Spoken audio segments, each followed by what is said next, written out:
a sus hijos. Señor, por favor, por mucho que hablemos nosotros, por mucho que digamos, el único que convence eres tú, Señor. Señor, todos que tú lo traigas. Señor, tráelos, tráelos, bendícenos. Gracias, Señor, porque probablemente yo nunca sabré, o, o, o tal vez sí, yo no lo sé, pero yo sí me quiero encontrar con ellos en el cielo un día. Yo quiero ver, Señor, cómo se hace grande el reino de los cielos.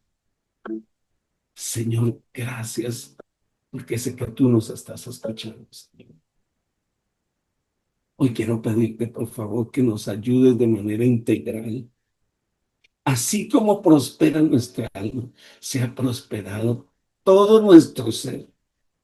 Haya sanidad en los cuerpos. Ministra sanidad en las personitas que están enfermitas, Señor. Ministreles, ayúdales. Y aquellos que también cuidan los enfermos, Señor, pues ayúdalos. Porque a veces oramos solo por el enfermo, pero no por la familia del enfermo. Señor, ayuda a esa familia. Porque cuando un miembro del cuerpo se duele, todo el cuerpo se duele. Así que, Señor, ministre, ayuda, fortalece, levanta. Yo quiero darte las gracias, Señor, porque yo sé que tú me has escuchado, Señor. Te agradezco, Señor, porque he podido venir a ti para adorarte, para bendecirte, para darte a ti el honor, la gloria y la alabanza, Señor. Muchas gracias.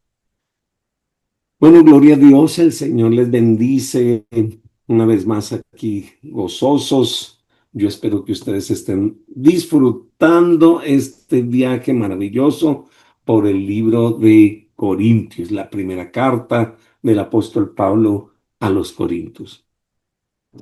Bueno, hoy creo que vamos a empezar con el capítulo 9 de la primera carta a los Corintios. Quiero que sepan que este capítulo trata de la vida de Pablo y de cómo Pablo responde no solamente a algunas de las preguntas difíciles, como estábamos hablando de la carne dedicada a los ídolos, sino él va a presentar su vida como un ejemplo y va a presentar una defensa y pareciera que interrumpió el tema, pero realmente este también es otro tema controversial y lo explica. ¿Puede un hombre de Dios vivir de la iglesia?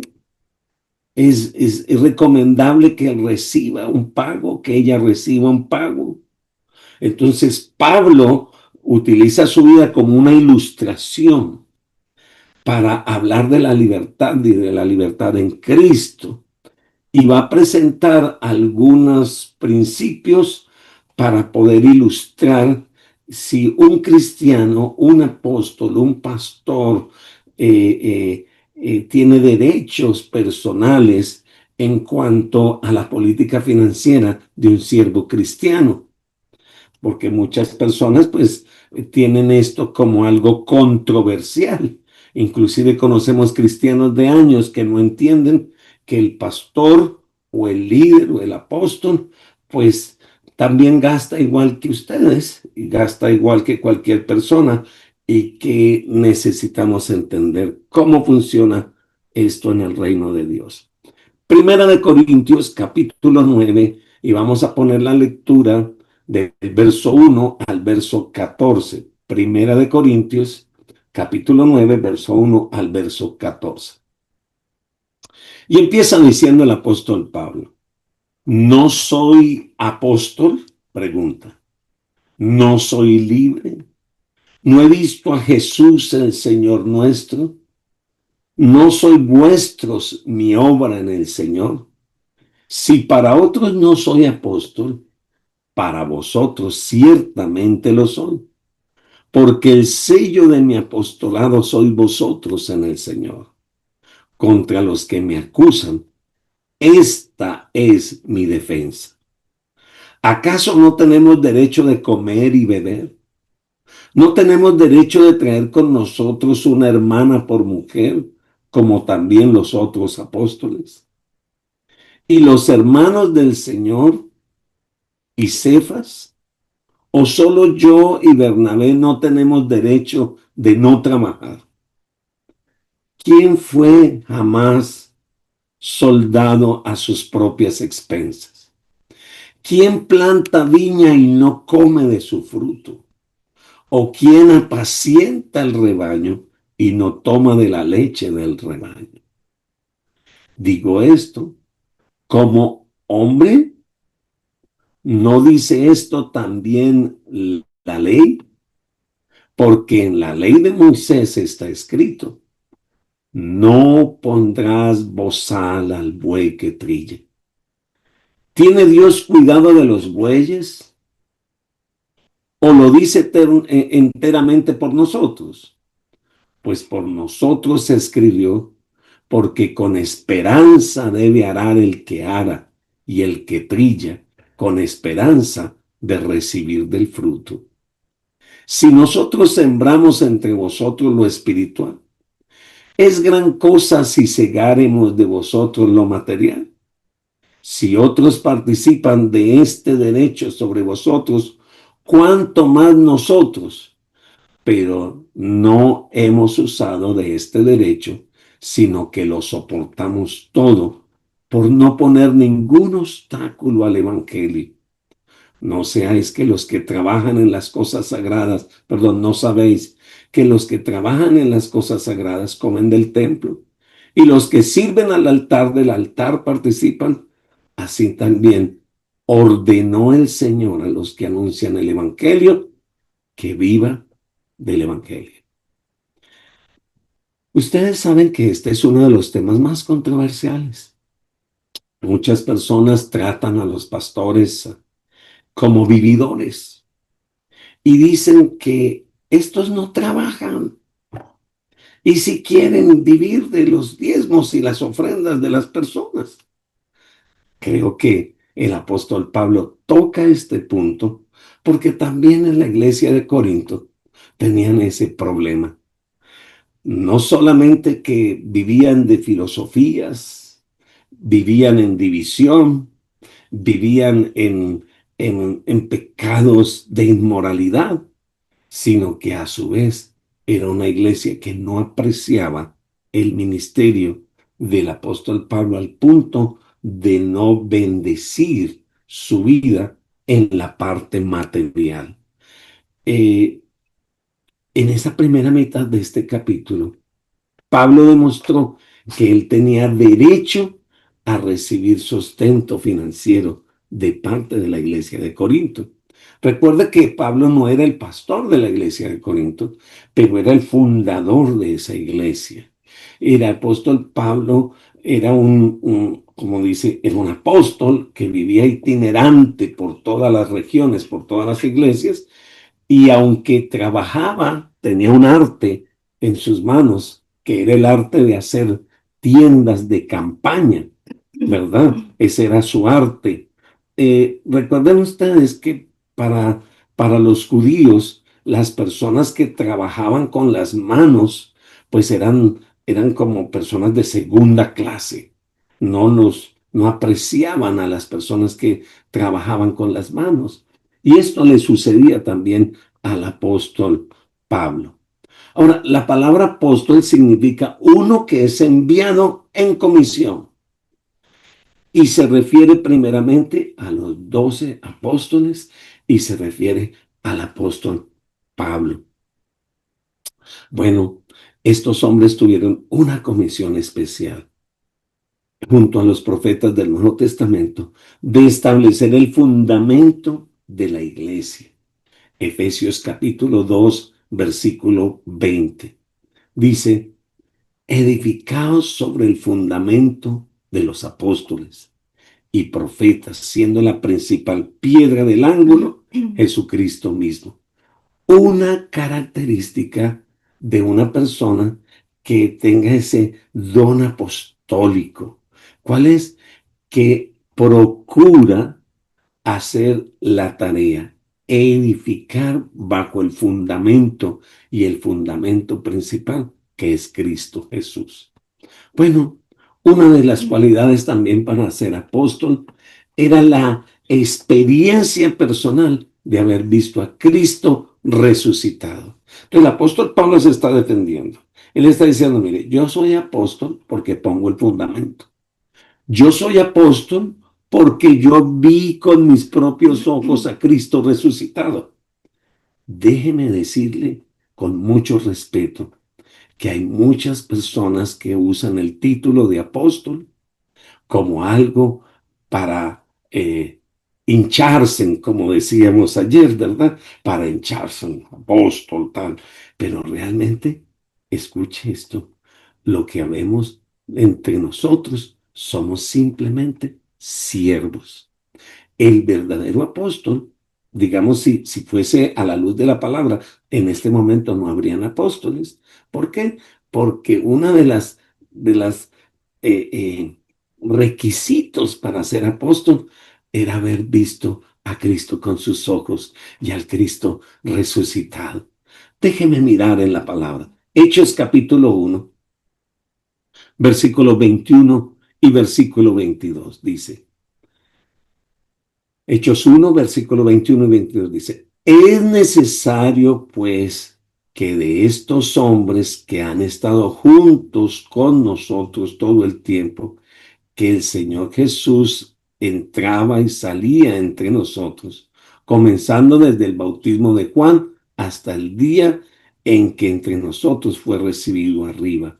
Uno se ha hecho testigo con nosotros de su resurrección.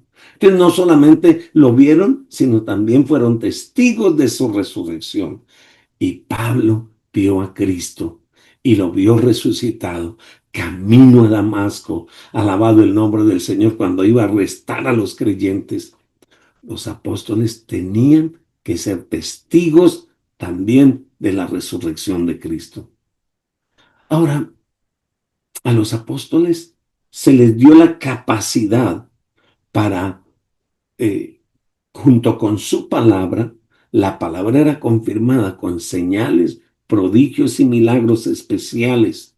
Bueno, habían milagros. Hebreos capítulo 2, versículo 4 dice, Hebreos 2, 4 dice, testificando Dios juntamente con ellos. ¿Qué hace el Señor con la palabra? Testifica juntamente con nosotros. ¿Cómo? Con señales y prodigios y diversos milagros y repartimiento del Espíritu Santo según su voluntad. Así que Pablo había llevado distintos milagros durante su ministerio. Las señales con sanidades, alabado el nombre de Dios. Así que el apóstol Pablo consideraba también a la iglesia de Corinto como un sello de su ministerio. Él amaba con todo su corazón la iglesia de Corinto. Él era un apóstol para esa iglesia. Tanto así que usted nota estas cartas empezando por esta primera carta, y usted nota una carta más de confrontación, más como un padre, como un papá que pone disciplina, que pone orden, porque realmente el llamado apostólico es ese, ¿verdad? Corinto era una ciudad difícil, difícil para ministrar. Pero aún así, Pablo llegó allí a hacer una tarea especial, a capacitarlos, a abrirles sus ojitos en cuanto al mundo espiritual. Y es una bendición tener esas cartas con nosotros, porque uno de verdad ve la gloria de Dios y ve el consejo de Dios a través de estas cartas. Así que él estaba diciendo, mire, ya les dije que yo sí soy apóstol, se los acabo de mostrar. Entonces, como apóstol, tengo derecho a recibir sostenimiento de parte de las personas a las cuales yo les sirvo. Y el apóstol lo habla claro. Derecho en este capítulo aparece 7 veces en este capítulo. Y derecho, ¿sabe qué quiere decir? Autoridad y poder. Yo tengo derecho, dice el apóstol Pablo. Él era un representante de Cristo. Entonces merecía ser recibido con honra, ser bienvenido y ser lleno de bendiciones de parte de aquellos a los cuales él bendecía. Pablo no estaba casado, pero si hubiese tenido esposa, él mismo dice, y yo tengo derecho a tener una hermana y que esa hermana también sea sostenida. Cuando hablaba de hermana, habla de esposa, ¿no? Él le llama hermana a su esposa, dice, y nosotros también. No es honra solo para el pastor o para el líder, sino una honra para mi esposa, para poder sostenerla a ella, así como Cristo sostiene la iglesia. Mire, Pedro era casado y ¿sabe qué hacía su esposa? Viajaba con él. Y Pablo decía, yo tengo el mismo derecho. Pablo también tenía el derecho a dedicar todo su tiempo al ministerio, todo su tiempo a predicar la palabra, a hacer la tarea. Pero, ¿sabe? Pablo aprendió a hacer tiendas de campaña porque él no quería ser gravoso para unas iglesias que apenas estaban comenzando. En ese tiempo para nos, no es diferente a nosotros, pues las iglesias empezaron en las casas y en las sinagogas y no pensaban en edificios, ni en arriendos, ni en servicios, ni en internet, ni en nada de esas cosas, como nos sucede hoy en día, que necesitamos un edificio modesto, pero lo necesitamos. Y unas necesidades básicas como los servicios públicos como mínimo, ¿verdad? Entonces, eh, el apóstol Pablo en ese tiempo pues había necesidad, pero si tú lees los otros apóstoles no trabajaban en la parte secular para ganarse su sustento, se entregaron por completo al ministerio de la palabra. Dejaron sus barcas. Recuerdan que no era que no trabajaban antes. Su profesión de algunos, muchos de ellos eran pescadores, como Pedro. Él sabía pescar, él vivía pescando, conocía la hora de la pesca, conocía todo. Pero cuando Jesús se acerca a él, ¿qué le dice? Deja eso y sigue. Yo te voy a hacer pescador de hombres. En otras palabras, yo voy a buscar la manera cómo sostener su vida, la de su esposa, la de su casa, pero dedícate a ser pescador de hombres. ¿Saben? Pablo y Bernabé eh, procuraron ser ejemplo, pero ahora tienen que exponer, Pablo tiene que exponer y termina diciendo, es que esto es un mandato de Dios. No es si el pastor quiere, no es si la iglesia quiere, no es si los que reciben la palabra quieren, es un mandato de Dios.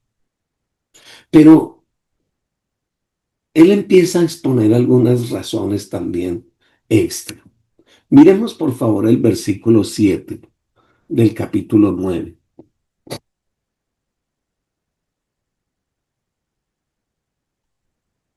y dice, ¿quién fue jamás soldado a sus propias expensas? ¿Quién planta una villa y no come de su fruto? ¿O quién apacienta el rebaño y no toma de la leche del rebaño? La experiencia diaria nos enseña que un trabajador merece alguna recompensa por sus labores. Yo tengo un señor que nos ayuda aquí a las labores del campo y le pagamos sus honorarios por venir a ayudarnos.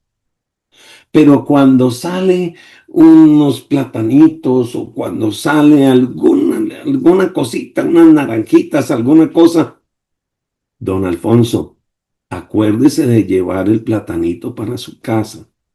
Don Alfonso, usted es el que está sembrando. Aunque el campo no es de él, usted tiene derecho de comer del fruto que usted ha sembrado. ¿Verdad? Qué bonito. Si un hombre es reclutado para ser soldado, el gobierno le paga un salario y le provee de ciertos privilegios y de ciertas provisiones. El hombre que planta una viña come del fruto de la misma manera. El pastor, el ganadero, tiene derecho de ir y tomar la lechita de su vaquita, de comer la carnita de su animalito, alabado el nombre del Señor. Quizá en el fondo de la mente de Pablo, cuando él habla de esto, está comparando la iglesia como un ejército, como una viña, como un rebaño. Como apóstol, Pablo estaba al frente de la batalla. Ya había comparado a la iglesia de Corintio como un campo, ¿se acuerdan? Como un cultivo. Recuerdan también que la comparó como con un edificio, con una construcción. Pero vaya conmigo, miremos Primera de Corintios capítulo 3, versos 6 al verso 9. Y él lo dijo así, mira, yo planté, Apolo regó, pero el crecimiento lo ha dado Dios. Así que ni el que planta es algo, ni el que riega, sino Dios, que da el crecimiento. El que planta y el que riega son una misma cosa, aunque cada uno recibirá su recompensa conforme a su labor, porque nosotros somos colaboradores de Dios y vosotros sois labranza de Dios, edificio de Dios. Entonces, el que ministra la palabra, el que siembra lo espiritual, también puede recibir de parte de aquellos que reciben esa siembra, puede recibir lo material. Bueno, es necesario que comprendamos que esto no es un sí. Tengo que reconocer que ha habido mal uso, que ha habido abuso, que ha habido personas que se aprovechan de la fe.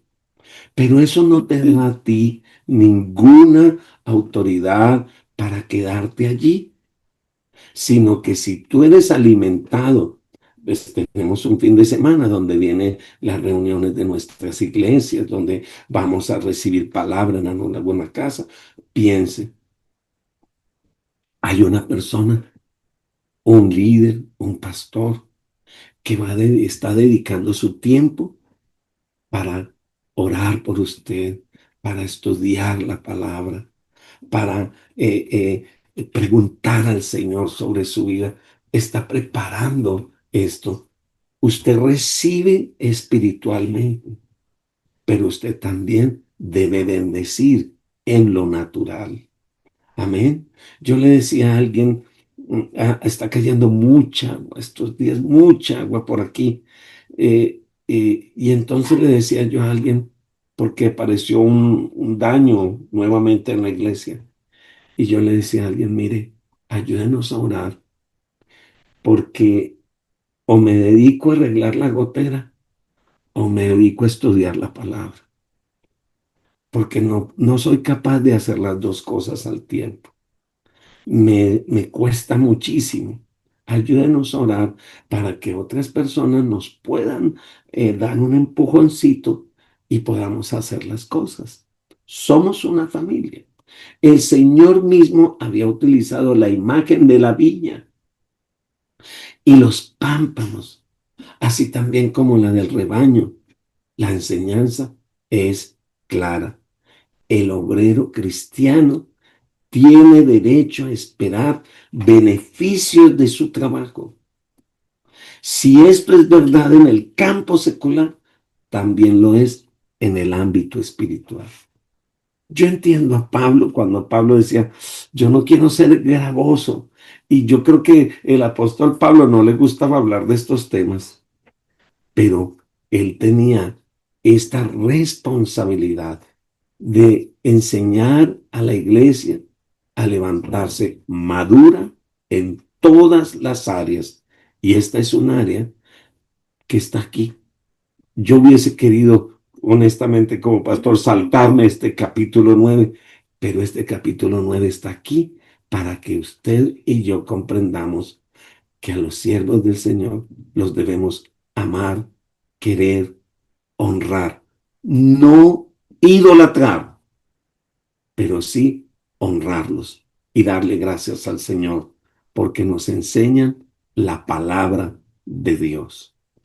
Padre, en el nombre de Jesús, esta mañana, Señor, te damos gracias porque no hay un tema que se te salga a ti de las manos. Cuando leemos la palabra, tú hablas de familia, tú hablas de nuestra sexualidad, tú hablas de nuestras relaciones, tú hablas de la manera de comer, pero tú hablas también de nuestra manera de comportarnos como siervos, de honrar a los que nos bendicen, de bendecir a los que nos bendicen, Señor. Y yo te doy gracias porque sé que tú has tocado nuestro corazón. Y por favor, permite que cada uno de ellos haya recibido esta palabra en el espíritu de la palabra y para la gloria y la honra de tu nombre, Jesús. Señor, líbranos, Señor, de ser incorrectos en nuestra manera de hablar, de compartir, Señor. En el nombre de Jesús, yo les bendigo en esta mañana, este fin de semana. Yo creo que el Señor hará grandes cosas sobre su vida. Dios les bendiga. Dios Amén. Muchas Dios le gracias. bendiga.